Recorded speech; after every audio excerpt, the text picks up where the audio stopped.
God bless. God bless. We got chapters 19, 20, and 21 today. 19, 20, 21 in the book of Numbers. How many chapters is it, Numbers?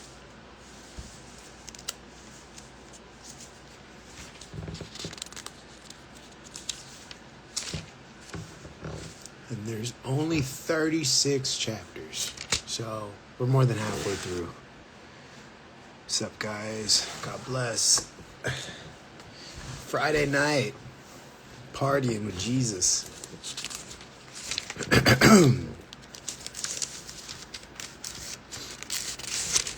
What is up, my mans? 19, 20, 21. All right. Yo, everybody. Thank you, Father God, for bringing us together. Thank you for allowing us the freedom to even go over the Bible in the first place. Thank you for being with us today. Thank you for protecting us all day. Thank you for providing for us all things. I pray that as I read these words, you help me say the words that I need to say. And I pray that all ears that hear my voice as I read these words are ears that need to hear it. In Jesus' name, amen. All right, so let's see. So chapter 19 is about the recipe of producing cleansing ash. A red heifer without defect, so that's like a red bull, on which a yoke has never come. This is just quoting from it. Let's go breaking it down. Yoke is this thing that the bulls, like, you put it on the cow so that one, it's pulling the like trailer that it's with. Well, I mean, like, that's just the connection thingy, like the collar kind of for it. That's why it's important to be equally yoked, because if you're not equally yoked, then you're gonna like just be going in circles because one's gonna outpower the other one. Equally yoked means you pull it together. But so let's go into it. Or the breakdown of the chapter. So verses 1 through 10 are talking about producing cleansing ash. Its youth shows its fullness of life, while its redness speaks of blood, the most effective agent of atonement, because it takes blood life to purify, to cleanse. It may also be significant, or the redness of cedar wood and scarlet may also be significant. Hyssop is also used for cleansing. The same ingredients are used in the cleansing of a leper. The ashes are described as a sin offering, an offering designed to cleanse both the sanctuary and the worshiper. Those engaged in making this cleansing ash paradoxically incur a mild uncleanness themselves. Interesting. Okay. So 1 through 10.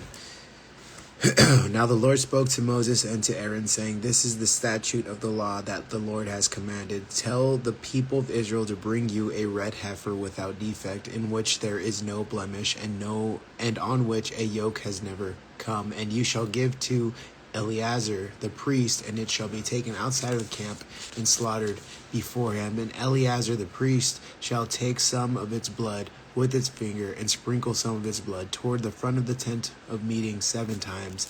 And the heifer shall be burned in his sight. Its skin, its flesh, its blood with its dung shall be burned. And the priest shall take cedar wood and hyssop and scarlet yarn and throw them into the fire, burning the heifer. Then the priest shall wash his clothes and bathe his body in water. Afterward he may come into camp, but the priest shall be unclean until evening." Dang. The one who burns the heifer shall wash his clothes in water and bathe his body in water, and he shall be unclean until evening. And the man who is clean shall gather up the ashes of the heifer and deposit them outside the camp in a clean place, and they shall be kept for the water for impurity for the congregation of the people of Israel. It is a sin offering, and the one who gathers the ashes of the heifer shall wash his clothes and be unclean until evening. And this shall be a perpetual statute for the people of Israel. for the stranger who sojourns amongst them.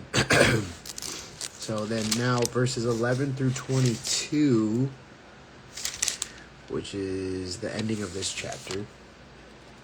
The process of cleansing ash has two phases. It involves sprinkling water on the affected person or tent on the third day after contamination, and also on the seventh day. On the seventh day, he must also bathe himself and wash his clothes. The sprinkling does not have to be done by a priest, just a clean person. Failure to carry out this rite is serious. It defiles the tabernacle, and the person shall be cut off. Cut off meaning like to die. Notes that, so Hebrews 9:13 through 14 notes that the blood of Christ is even more effective in its cleansing power. It will purify the conscience from dead works to serve the living God. These regulations were intended for Israel. Now that Christ has come, Christians do not need purification rites such as these. That's how good. So, if you've been with me, we're going through all these things that the Israelites have to do to be clean. It's because the perfect sacrifice hasn't come. It's because Jesus hasn't come. But we have Jesus, so we don't have to do any of this stuff anymore. Because that sacrifice was so perfect, so pure, so clean, that it just covers us all through. Everything we've done, everything we are doing, and everything we will do is covered by Jesus. Shout out to God for sending himself as a baby to be very cruelly and like almost inhumanely like just punished and then sacrificed for us. That's how much he loves us. All right, so to read that, let's see. Whoever touches the dead body of a person shall be unclean for 7 days. He shall cleanse himself with water on the third day and on the seventh day, and so be clean. But if he does not cleanse himself on the third day and on the seventh day, he will not become clean. Whoever touches a dead person, the body of anyone who has died, and does not cleanse himself, defiles the tabernacle of the Lord, that being like God's throne on earth. And the person shall be cut off from Israel.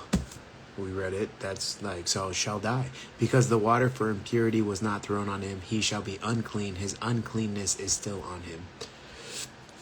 This is the law when someone dies in a tent. Everyone who comes into the tent and everyone who is in the tent shall be unclean 7 days, and every open vessel that has no cover fastened on it's unclean. Whoever in the open fields touches someone who was killed with a sword or who died naturally, or touches a human bone for a grave, shall be unclean for 7 days.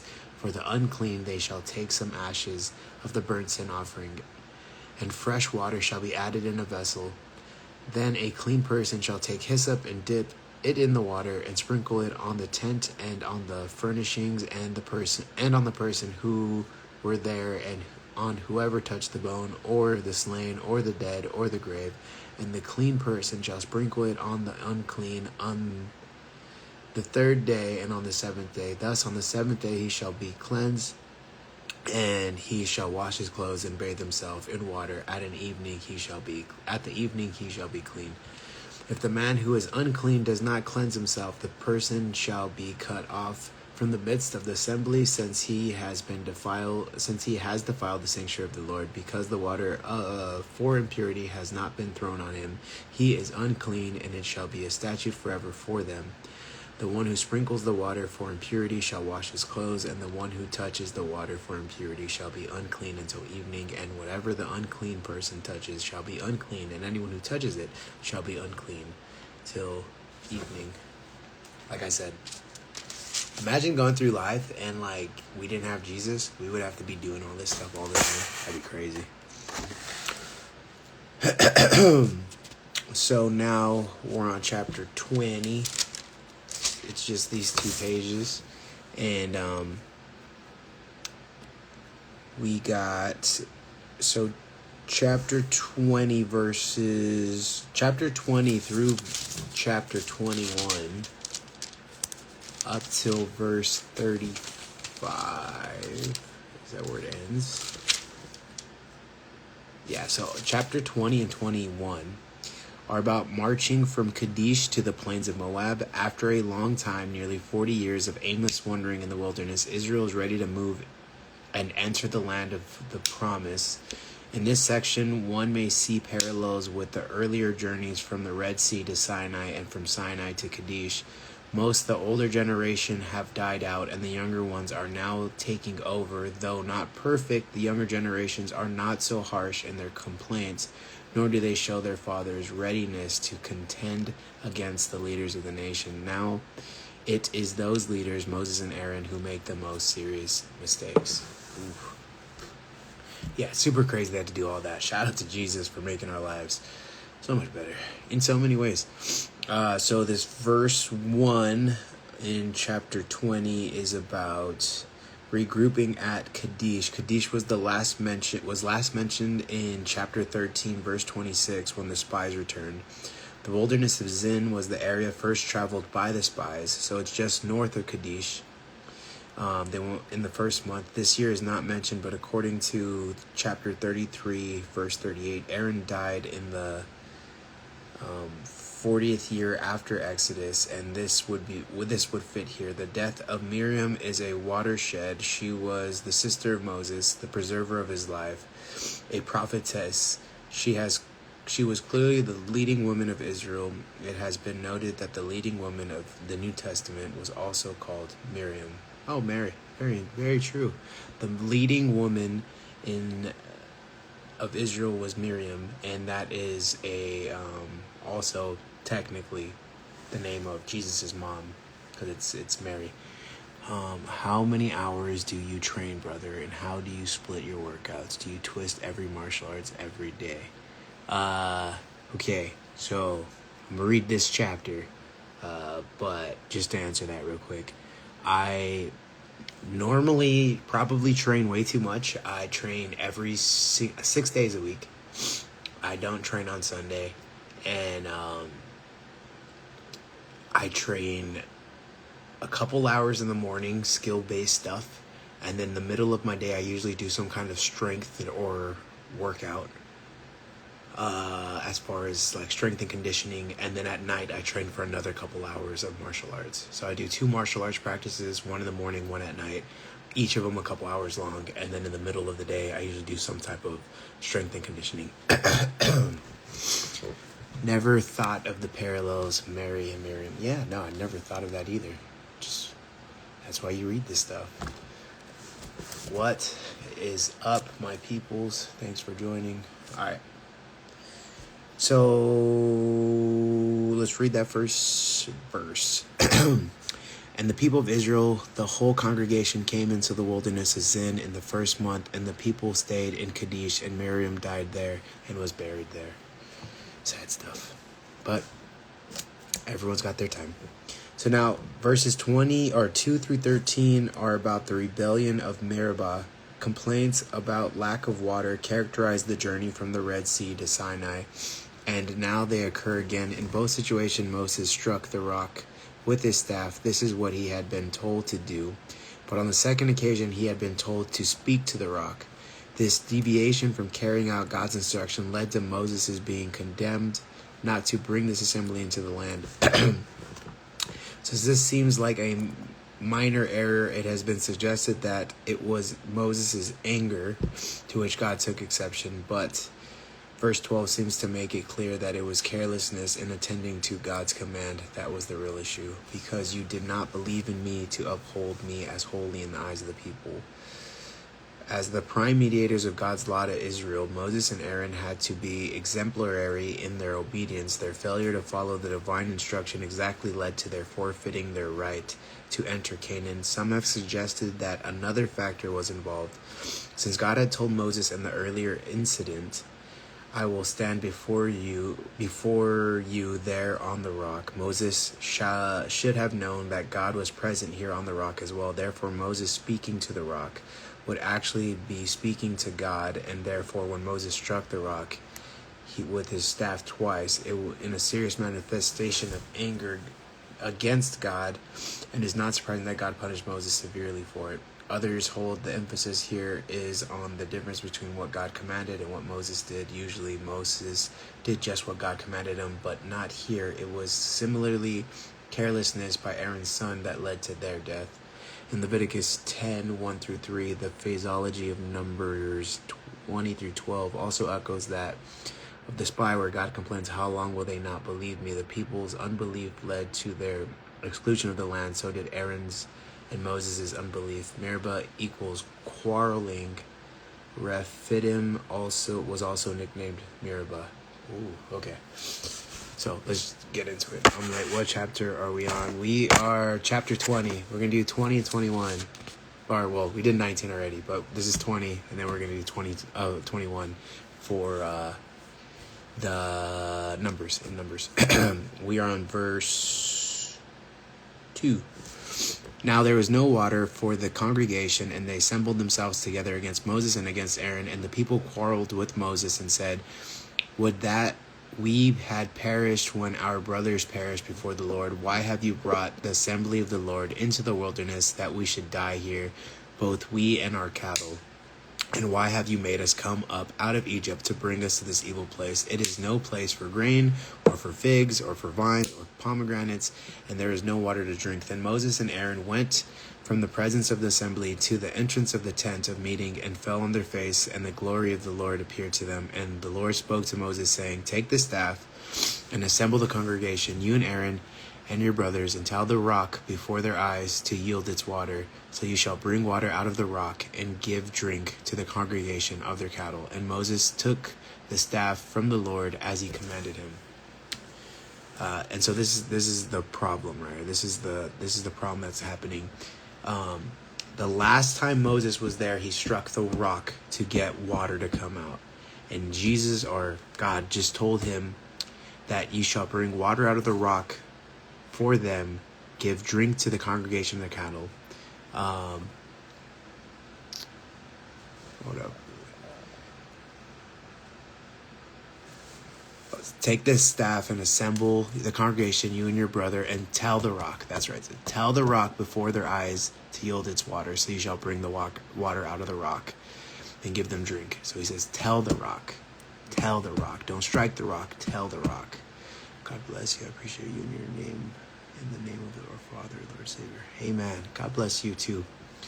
So last time he was there, he struck it. The water came out. This time he was just told to speak to the rock for the water to come out. But he's going to strike it. So he's doing what he did last time. And you're not supposed to be doing what you used to do, you know? And you're always supposed to do, even if God told you to do something before this way, doesn't mean that he can't tell you to do it another way this time around. You got to be listening to God as he tells you. Not doing what you just want to do. Then Moses and Aaron gathered the assembly together before the rock, and he said to them, "Hear now, you rebels, shall we bring water for you out of this rock?" And Moses lifted up his hand and struck the rock with his staff twice, and water came out abundantly, and the congregation drank, and their livestock. Real quick, also, it's so crazy that the Israelites are back to that, oh, we're too thirsty, we're gonna die, da, da, da. Like, they've been walking with God for 40 years, and he's been providing for them for that long, and they're still like, oh, we're gonna not have any water. It's every single day. He's provided for you every single day. You're gonna be fine. Ugh. And the Lord said to Moses and Aaron, "Because you did not believe in me, to uphold me as a holy in the eyes of the people of Israel, therefore you shall not bring this assembly into the land that I have given them. These are the waters of Meribah, where the people of Israel quarreled with the Lord, and through them he showed himself holy." So yeah, does it sound like Moses was taking credit for giving the Israelites water? I don't know if it necessarily sounds like he took credit for doing it. It's just he did it the way that God didn't want him to do it. Some scholars think that in the sense that it says that the rock is kind of symbolic of God, and so he wanted him to talk to God so that the water could come out, and he'd be providing for him that way. So when Moses strikes the rock, to force it this time, and then doing what he wants instead of what he was told. It's like fighting against God and trying to force something out of his own power to happen versus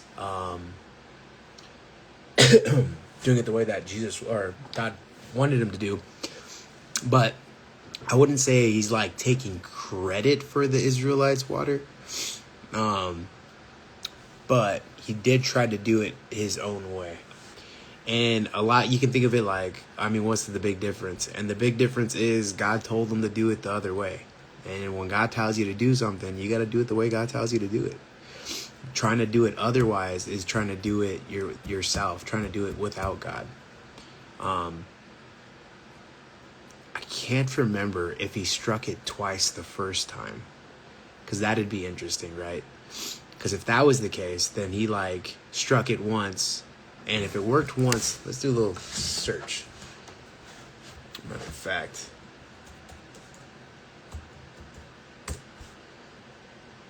because if he struck it only once the first time and then it came out the first go, then this time he strikes it once, it doesn't work, and he's like, ah, and he does it again. Now it's like really him trying to make things happen different than what God intended, you know?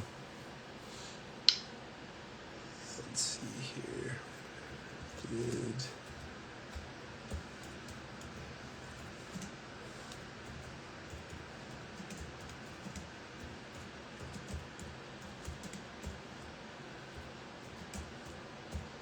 Twice. First time. Do.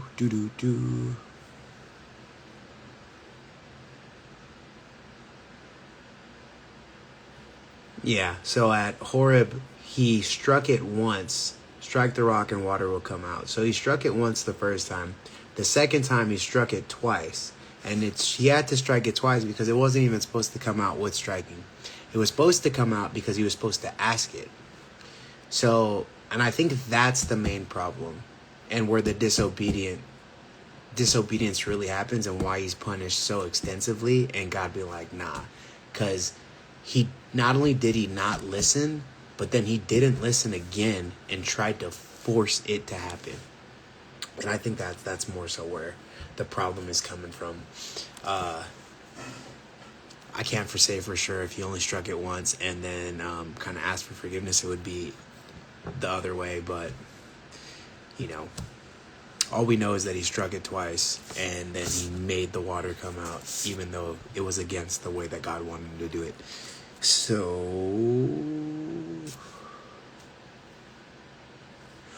now,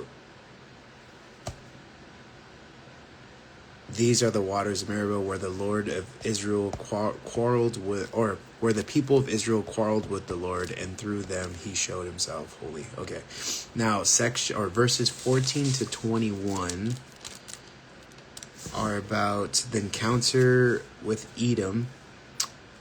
Edom was, or Esau, was the twin brother of Jacob, Israel. This made the Edomites the people with whom Israel felt greatest affinity.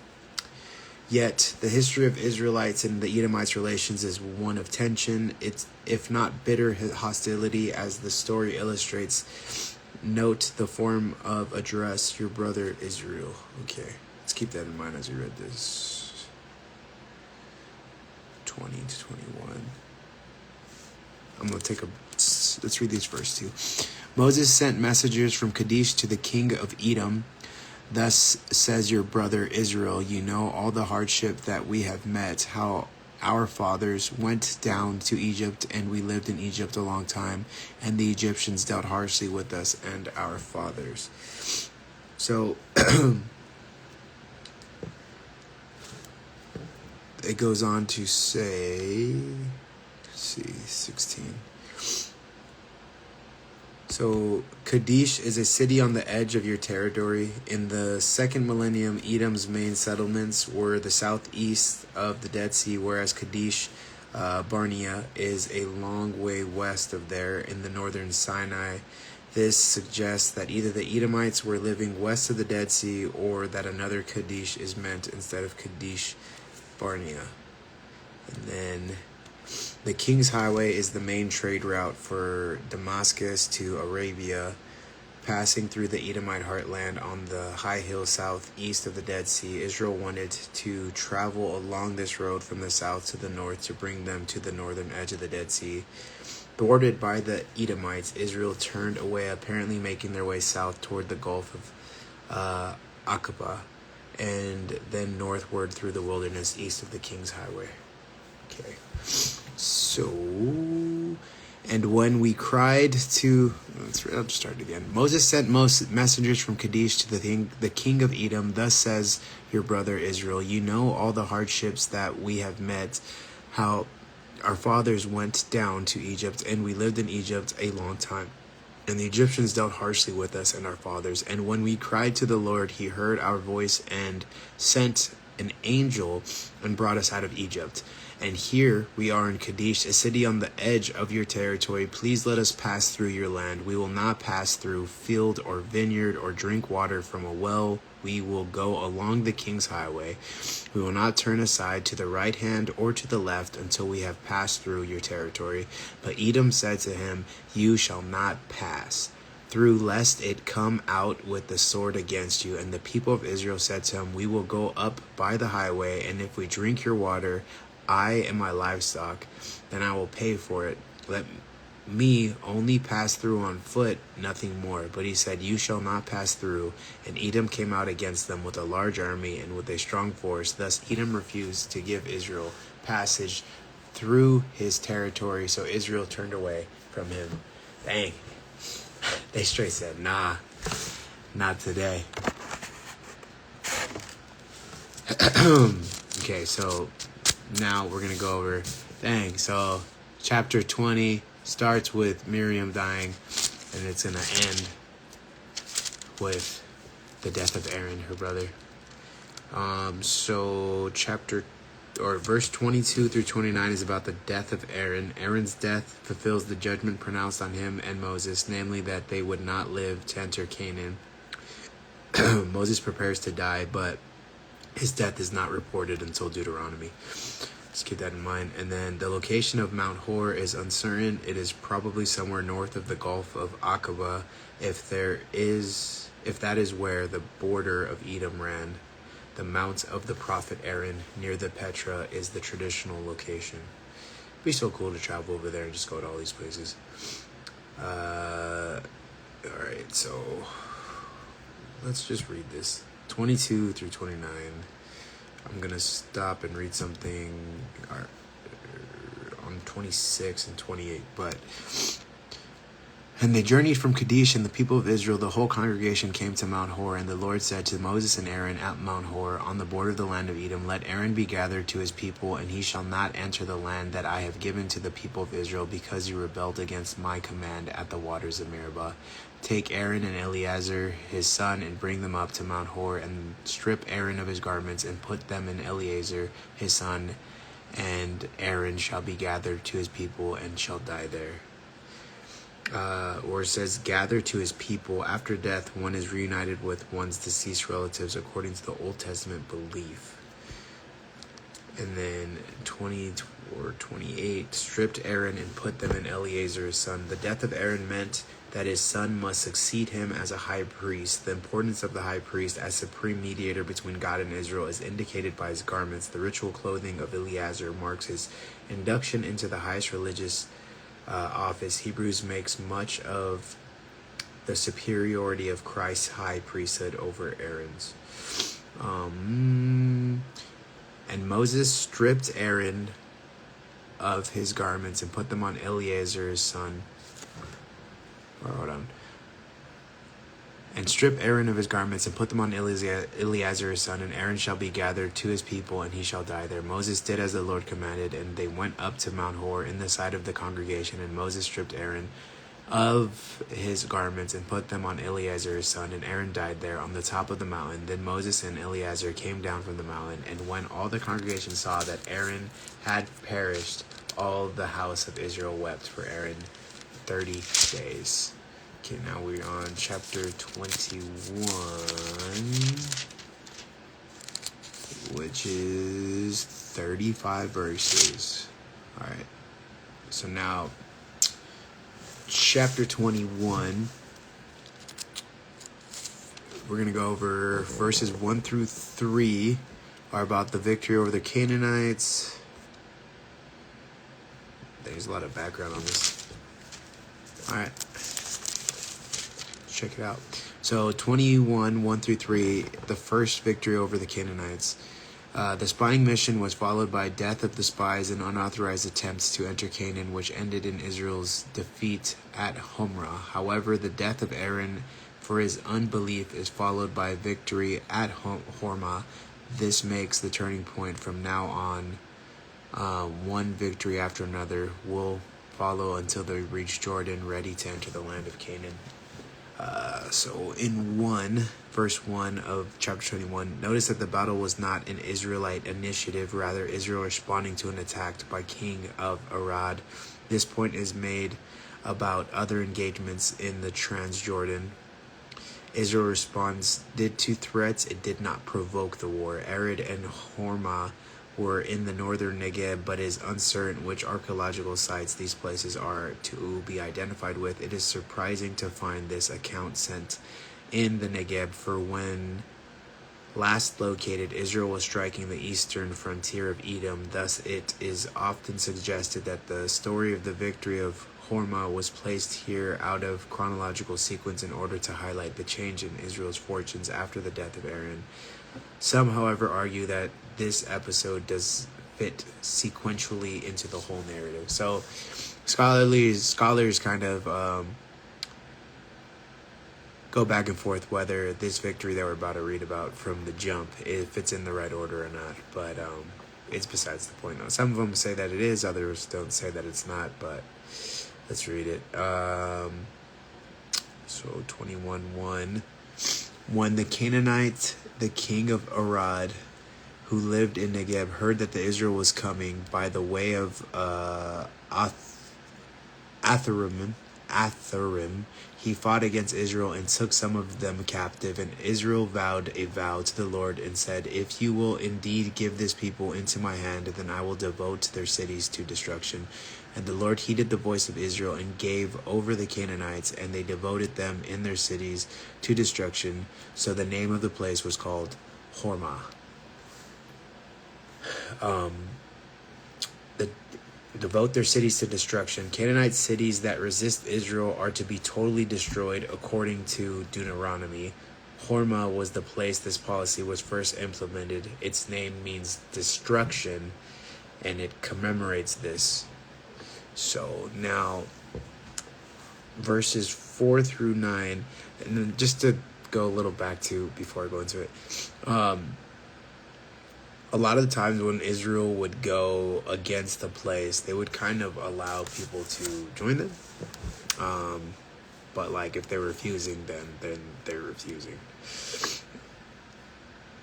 So the bronze snake, verses 4 through 9. A new day may have dawned, but old habits are not eradicated. The people once again grumble about their food and are punished, this time by poisonous snakes.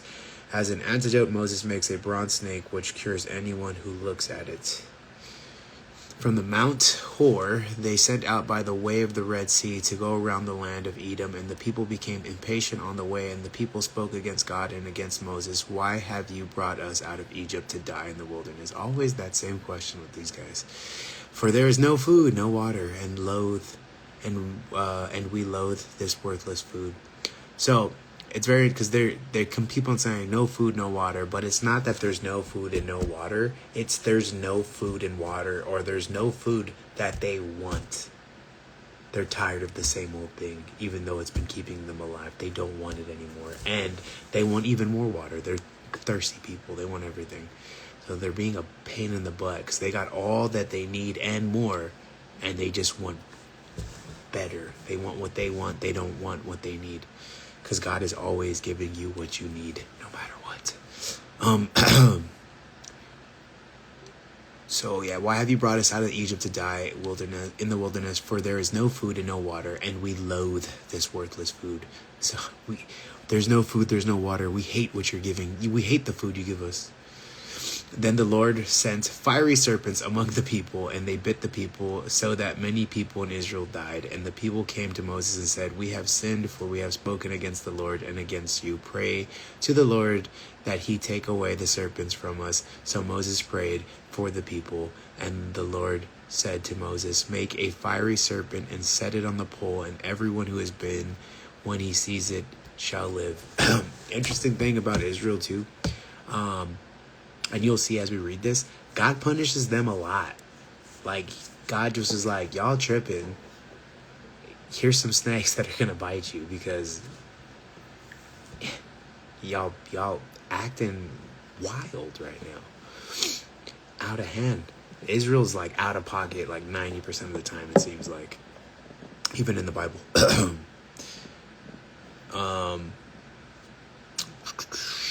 Where are we at? Okay, so make a fiery serpent, set it on the pole, and everyone who has been, when he sees it, shall live. The 21:9 bronze serpent, the Hebrew term translated bronze, can also mean copper. The area through which the Israelites were traveling had copper mines, and archaeologists have found a 5-inch long copper snake in a Midianite shrine in Timnah. So it seems like that copper is meant here. The redness of copper suggests atonement. So symbolically, it was well chosen for this occasion. Jesus compared his own death on the cross to the uplifted serpent. By the time of King Hezekiah of Judah, this copper serpent had become an object of worship among Israelites and had to be destroyed. It had to be.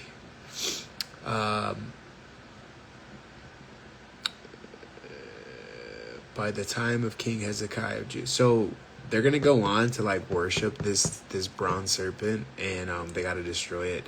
I think that's something that happens a lot too. Even today, people worship things of our own creation instead of worshiping God, the one who created all things, and that is a problem in itself.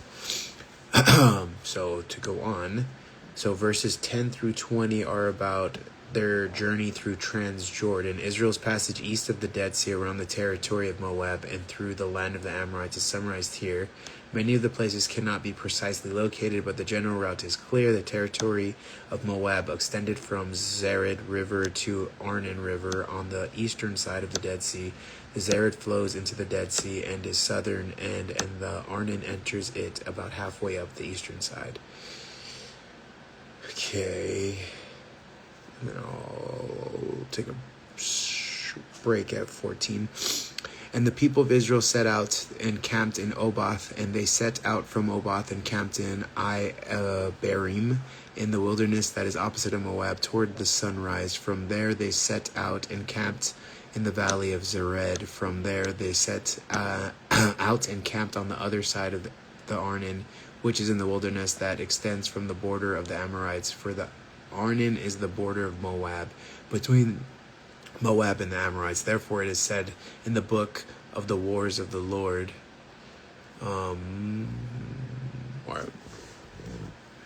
when it says the book of the wars of the Lord was perhaps a collection of ancient songs like the book of Jasher. The ESV represents the Hebrew text as it exists today. Because of the difficulty in understanding these verses, some have suggested that the text may have suffered from a copious error. Minor changes to the Hebrew text have been proposed, but none of the suggestions can be verified with any degree of certainty. So this is, therefore it's said in the book of wars of the Lord, and this is a passage from that.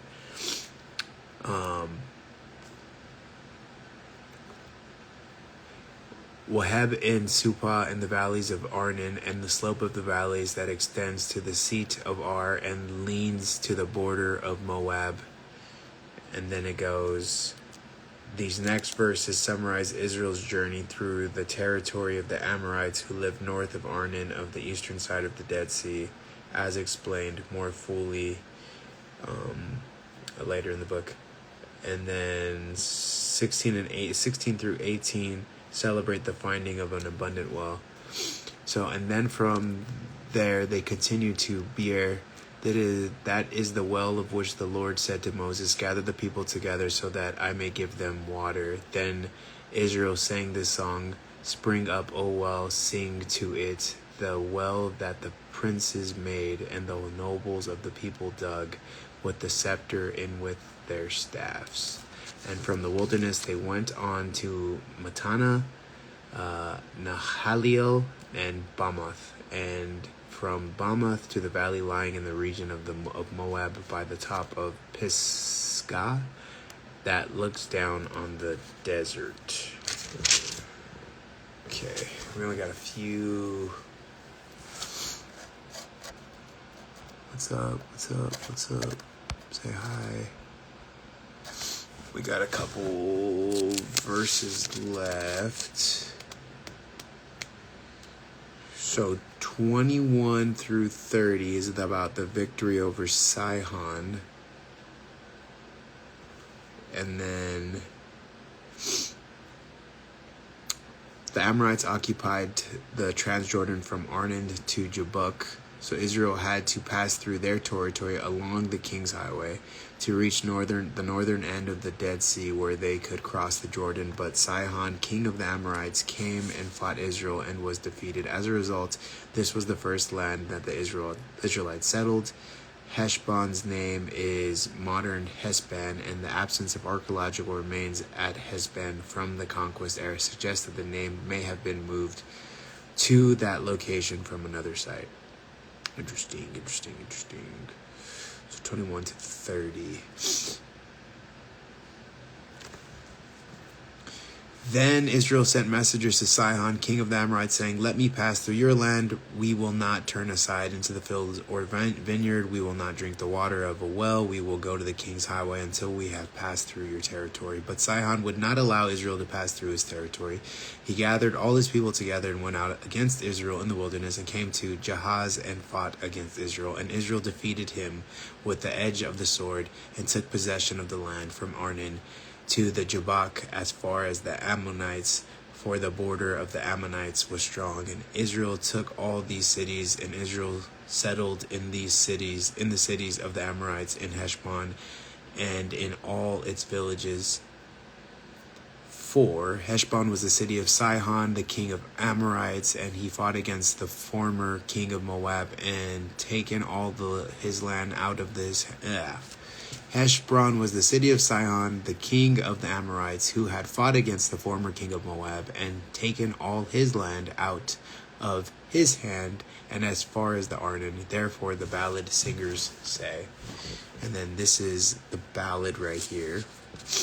Come to Heshbon, let it be built, let the city of Sihon be established. For the fire came out from Heshbon, flame from the city of Sihon. It devoured Ar of Moab and swallowed the heights of the Arnon. Woe to you, O Moab! You are undone, O people of Chemosh. He has made his sons fugitives, he and his daughters captives, to an Amorite king, Sihon. So we overthrew them.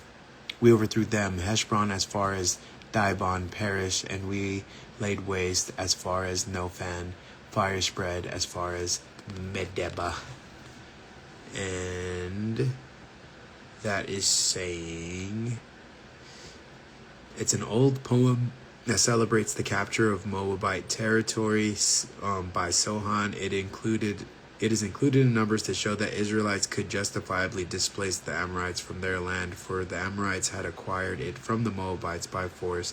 It also explains the king of Moab's anxiety about Israel that drove him to hire Balaam to curse Israel. That's going to be coming up. It's a very interesting thing that we're going to read tomorrow. This large area where was that? Drove him to hire Balaam to curse Israel. Moab has been defeated by Sihon, and Sihon had been defeated by Israel. So what hope does Moab have? And then Chemosh was the god of Moab. So when it says 21:29. Woe to you, O Moab, you are undone, O people of Chemosh. So he's saying, you're done. you people of this one God named Chemosh. And then this verse, the last verses are 31 to 35, the campaign against Og, king of Bashan. This is reportedly more fully in Deuteronomy, but this large area in northern Transjordan was later settled by 3 tribes. These victories scare the Moabites and reassure the Israelites that they will indeed be able to conquer Canaan. Thus Israel lived in the land of the Amorites, and Moses sent to spy out Jazer and captured its villages and disposed the Amorites who were there. Then they turned and went up by the way of Bashan, and Og, the king of Bashan, and Og, the king of Bashan, came out against them, he and all his people, to battle at Edrei. But the Lord said to Moses, do not fear him, for I have given him into your hands, and all his people and his hands, and you shall do to him as you did to Sihon, king of the Amorites, who lived at Heshbon. So they defeated him and his sons and all his people until he had no survivor left, and they possessed his land. Okay, so that's chapter 21. So tomorrow we're going to do 22, 23, and 24. But super good so far. Thank you for everyone who was a part of it. Things to think about. Like going back to the Moses thing. God's going to tell you how to do things. And he wants you to do them the way that he wants you to do them, you know? When God's speaking to you, it's definitely for a reason, and you should follow what he's telling you to do. Don't try to force things on your own power, because that's not what it's about. It might even work when you're trying to force it by your own power, but you forcing to do something by your own power is a lot different than doing something with God. When you do something with God, it's going to be kind of perfect, and it's just going to happen, and there's going to be no consequences of it. It's meant to be. It's divinely blessed by the one above all. When you force something, it might happen still, but there very well may be repercussions, some consequences of your actions. So just think about that as you're going through life. And that's why I pray, and I always do pray, that I walk the steps that God has for in front of me, that I'm guided by him, that I walk through his doors, that he removes people, he removes doors, he removes opportunity, he removes all things that are in my life that are not from him. So I can't make that same mistake that Moses did. I don't want to force something to happen with my own power. I'd rather him just remove it altogether, so I don't got to worry about any of that stuff. Just so I know that every step I take is a step with him and his ultimate plan for myself. But thank you guys for being here. I pray that God has his hands on every single one of you guys, that you guys are healed and taken care of, that any problems that you're feeling are just gone, that all your anxiety that you're feeling, that any just kind of depression or thoughts of hurt or anything that's kind of pulling you down, that you realize that you don't have to worry about it at all, because God is walking with you, and he is there to remove all negative thoughts that are inside your head. And I just pray that you realize that God is walking through life with you, and that your nerves are or should be calmed and be put at ease, because God loves you more than all things. Birds, dogs, fish, no animal worries about what's happening next, and he loves us way more than any bird, any animal. So if they have nothing to worry about, we especially have nothing to worry about. Much like those Israelites that are in the desert and wandering in the wilderness, God provides for us every single day. He doesn't always give us what we want. He doesn't always give us, the caviar and the I don't know, what do rich people be eating? He doesn't always give us the Porsche. He doesn't always give us the mansion, but we don't need the Porsche. We don't need the riches. That's just extra. God's going to always give us what we need. He's giving you everything you need to get to this point in your life right now watching this thing. You can't say that he hasn't. Every day he's given you everything you need to get to today. That's why you're still here. He provided all the water. He provided all the food. He provided the breath in your lungs. He provided everything in your life so you are here now. And he's going to continue to provide everything for you until it's time for you to eventually go home. So just remember that. You shouldn't be stressed out. You got to know that God's got your back. And he's going to make things happen.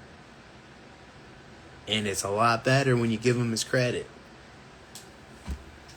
Don't try to force things. Don't freak out. Just know that God's with you. Be grateful. And accept his blessings, you know? Don't be like the Israelites going like, dang, manna again, you know?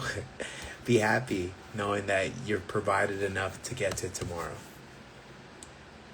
I just pray that God softens all your guys' hearts and you're able to realize that if you're struggling to do so. But God bless, guys. Good night. Enjoy your Friday.